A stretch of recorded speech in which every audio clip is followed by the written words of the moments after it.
Le président chinois effectue sa première visite en France et en Europe.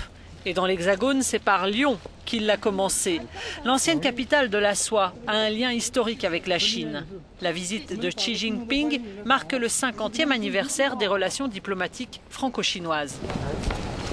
Premier acte officiel de cette visite d'État de 3 jours du président chinois Xi Jinping ici à Lyon, avec un dîner de gala en compagnie des autorités de la ville.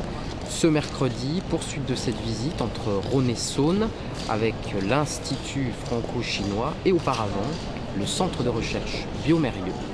La visite sera l'occasion de signer des accords commerciaux. Paris profite de ces 3 jours pour séduire les entreprises et les investisseurs chinois.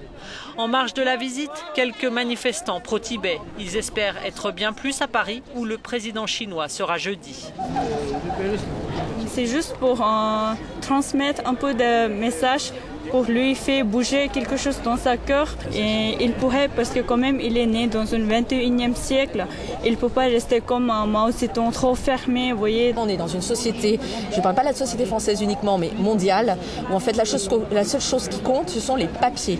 Or aujourd'hui, les Tibétains n'ont aucun papier légal. Il n'existe pas légalement, ni au Tibet, puisque le Tibet est considéré comme une province chinoise, donc un Tibétain n'a pas de papier, ni même en Europe. Donc en fait, quand ils veulent voyager, ils n'ont pas d'existence légale.